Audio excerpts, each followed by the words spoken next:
माझं नाव राहुल मते. अ, राहणार कोटमवाडी हडसर, तालुका जुन्नर, जिल्हा पुणे. तर महाराष्ट्र शासन हे जवळपास वेळोवेळी ज्या काही योजना राबवतं, त्या योजना जनतेपर्यंत पोहोचवण्यासाठी त्यामध्ये एक शासन प्रणाली म्हणजेच एक सरकारी कर्मचारी किंवा अ, वेगवेगळ्या ज्या काही कार्यालये असतील त्यांच्यामार्फत ह्या योजना जनतेपर्यंत पोहोचवण्याचं काम केलं जातं. त्यामधीलच एक योजना म्हणजे मुख्यमंत्री युवा कार्य प्रशिक्षण योजना. ही योजना महाराष्ट्र शासनाने पूर्ण महाराष्ट्रभर राबवली. परंतु ह्या योजनेमध्ये जवळजवळ ह्या जे काही जिल्हे असतील 36 जिल्हे, या 36 जिल्ह्यामध्ये ही योजना राबवली गेली. परंतु त्यामधील पुणे जिल्हा हा एक असा जिल्हा आहे की त्यामध्ये जिल्हा परिषद पुणे यांच्यामार्फत व कौशल्य विकास विभाग पुणे यांच्या दोन्ही कार्यालयांमार्फत ही योजना राबवली गेली.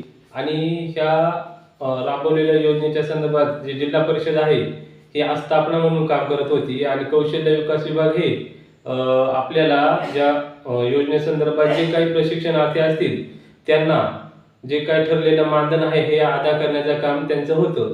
परंतु जिल्हा परिषद पुणे ह्या जिल्हा परिषदेमधून जवळपास 5 विभागामध्ये या नियुक्त्या केल्या गेल्या होत्या आणि ह्या 5 विभागामधून 4 विभागांचे जे मानधन आहे ते वेळेवरती झालेलं आहे. परंतु ग्रामपंचायत विभाग जिल्हा परिषद पुणे ह्या विभागामधील जे काही तालुके जे काही जिल्ह्यातील 13 तालुके आहेत या 13 तालुक्यामधील जवळपास 313 प्रशिक्षणार्थी काम करत होते. परंतु ह्या जिल्हा परिषदेच्या पंचायत विभागाने हे जे 313 प्रशिक्षणार्थी जे काम करत होते त्यांचे जे 6 महिन्याचे मानधन आहे हे मानधन आजवर दिलेलं नाही किंवा ह्या मानधनासंदर्भात जी काही कारवाई करावी लागत होती ती ह्या कार्यालयाने केलेली नाही. त्या कार्यालयाने केली नाही व ह्या कार्यालयाने कोणतीच कारवाई न केल्या कारणाने हे जे 313 प्रशिक्षणार्थी आहेत त्यांच्यावरती अन्याय झालेला आहे. म्हणजेच मला तर असं वाटतं की ह्या जिल्हा परिषद किंवा कौशल्य विकास विभाग या दोन्ही विभागांनी मिळून एक भ्रष्टाचार केला आहे असं मी म्हणू शकतो. कारण ह्या जिल्हा परिषद कार्यालयाकडे ज्या वेळेस प्रशिक्षणार्थी जातात त्याला विचारणा करतात त्यावेळेस जिल्हा परिषद हे कौशल्य विकास विभागाच्या नावावरती ढकलते, म्हणजे त्यांच्यावरती ढकलून देते आणि कौशल्य विकास विभाग हे जिल्हा परिषदेच्या अंगावरती ढकलून देते. म्हणजे हे दोन्ही विभाग एकमेकांच्या अंगावरती ढकलून देण्याचं काम करत आहे आणि प्रशिक्षणार्थ्यांची पिळवणूक करत आहे. म्हणजे तुम्हाला असं म्हणायचं आहे की जे काही कौशल्य विकास विभाग आहे आणि जिल्हा परिषद विभाग आहे हे कुणीही जबाबदारी घ्यायला मागत नाही. हा असंच मला म्हणायचं आहे की जिल्हा परिषद आणि कौशल्य विकास विभाग या दोन्ही कार्यालयांची जबाबदारी होती. कारण हे 4 जे विभाग होते जिल्हा परिषदेमध्ये या 4 विभागाचे जर मानधन भेटत असेल तर या 5व्या विभागाचं मानधन भेटायला काय अडचण आहे.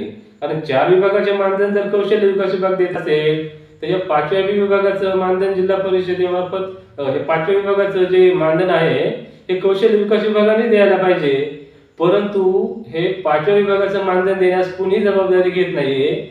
जिल्हा परिषदेचे ज्यावेळेस डेप्युटी सीईओ होते ते जयसिंग नलवडे हे ज्यावेळेस होते त्यांच्या जे स्वाक्षरीने आम्हाला नियुक्ती आदेश दिले गेले. परंतु त्यांची बदली झाल्यावरती त्यांच्या जागेवरती एक नवीन त्याच खुर्चीवरती जे नवीन आले भूषण जोशी म्हणून, ह्या भूषण जोशी जे उपमुख्य डेप्युटी पंचायत विभागाचे आहेत त्यांनी ही जबाबदारी स्पर्धेने घेतलीच नाहीये. कारण त्यांना जर विचारणा केली त्यांना जर विचारलं तर ते आम्हाला स्पष्ट म्हणतात की काम माझं नाही किंवा मी त्यावेळेस नव्हतो, मला काय याचं माहिती नाही. आणि यांना ह्या अधिकाऱ्यांना ज्यावेळेस भूषण जोशी ज्यावेळेस उपमुख्य डेप्युटी झाले त्यावेळेस त्यांना ते जो शासन निर्णय आहे 9 जुलै 2024चा तर हा जो शासन निर्णय समजण्यासाठी 2 महिने लागले. कारण ज्यावेळेस त्यांची नियुक्ती झाली त्यावेळेस आम्ही त्यांना विचारणा करण्यास गेलो तर ते आम्हाला म्हणले की हा शासन निर्णय समजण्यासच मला 2 महिने गेले.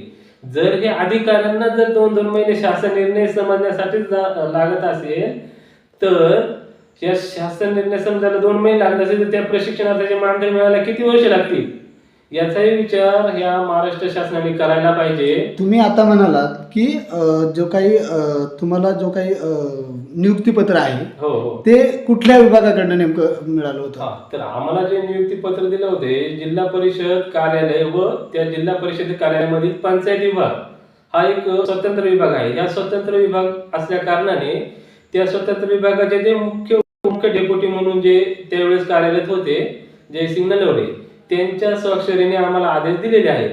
परंतु त्यावेळेसही आम्ही त्यांच्याकडे सातत्याने पाठपुरावा करून विचारणा केली असता त्यांनीही याच्याकडे कोणत्याच प्रकारे लक्ष दिलेलं नाही.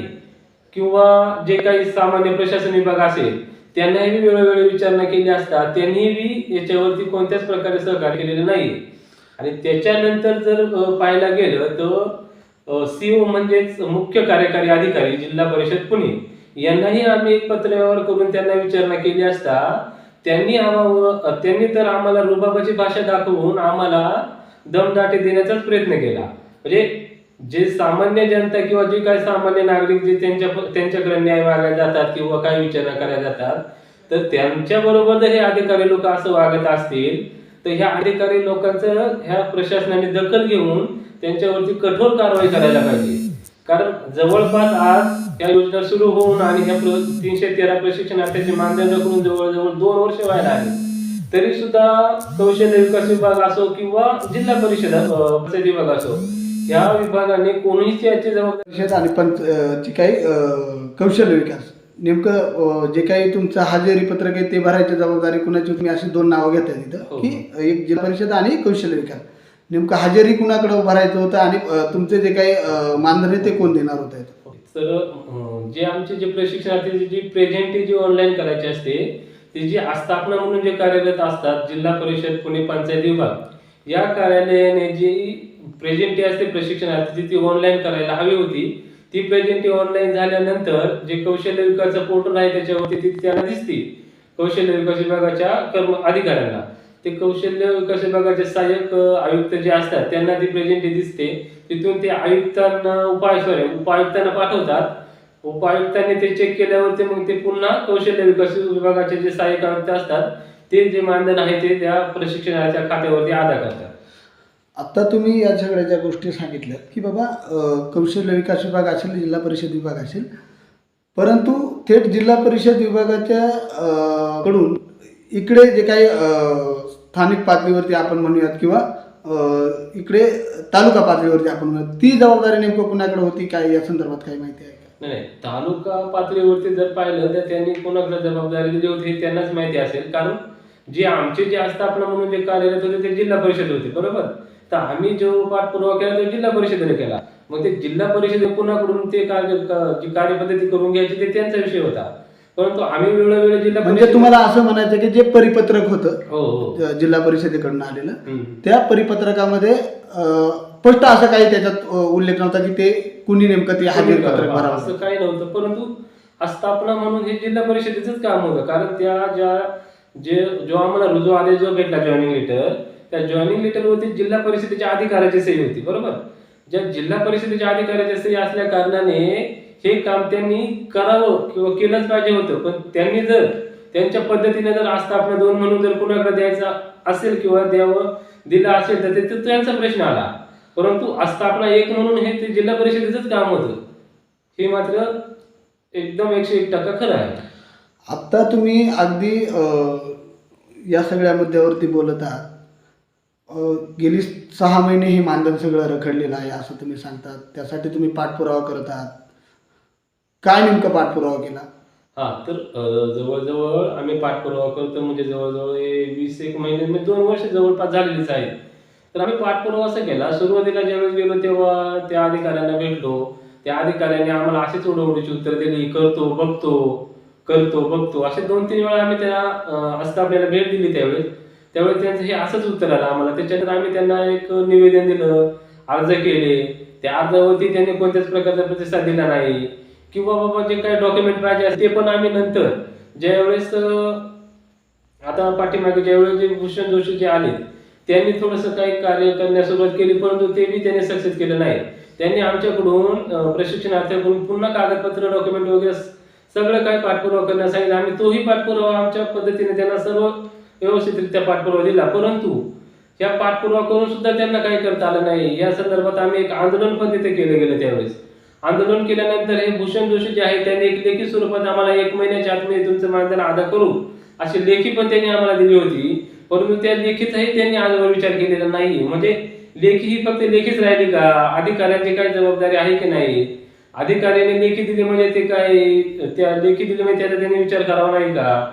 ही त्यांची जबाबदारीच आहे ना लेखी देणे. लेखी दिली या अर्थाने त्याने 1 महिन्याच्या आत त्यांना त्या प्रशिक्षणार्थ्यांना ते मानधन द्यावं हे त्यांचं द्यायलाच पाहिजे होतं. म्हणजे हे असं त्या लेखी स्वरूपात त्यांनी लिखाण दिलं होतं आम्हाला. तर या लेखीचं कोणत्याच प्रकारे त्यांनी अंमलबजावणी केलेली नाहीये.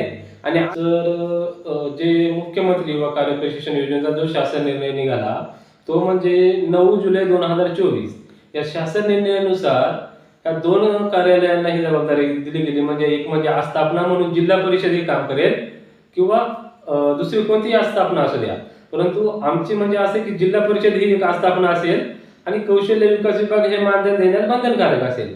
अशा 2 कार्यालयांमार्फत किंवा या 2 कार्यालयांच्या संयुक्त विचाराने ही योजना राबवणं गरजेचं होतं.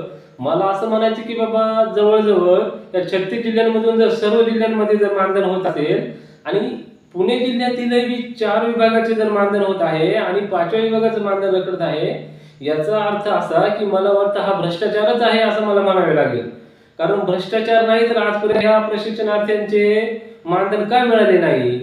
तर मला असं म्हणायचं आहे की बाबा जे काही 313 प्रशिक्षणार्थी असतील हे प्रामाणिकपणे त्याने काम केलेलं आहे आणि आजही ते सातत्याने जिल्हा परिषद की असो किंवा कौशल्य विकास विभाग असो यांच्याकडे सातत्याने पाठपुरावा करत आहेत. आणि पाठपुरावा करून सुद्धा त्यांना जर त्यांच्याकडे जर हे प्रशासन लक्ष देत नसेल. तुम्ही असं म्हणताय की या पुणे जिल्ह्याचे जे काही विभाग आहेत त्या 4 विभागांपैकी 3 विभागांचं मानधन मिळालेलं आहे. ते 3 विभाग कुठले आणि तुमचा कुठल्या विभाग होते? हा, तर जे 4 जे विभाग आहेत ना बाकीचे, तर ते 4 विभाग म्हणजे आरोग्य विभाग, सामान्य प्रशासन विभाग, पशुसंवर्धन विभाग आणि बांधकाम विभाग, हे 4 विभाग. आणि हा आमचा विभाग म्हणजे हा पंचायत विभाग.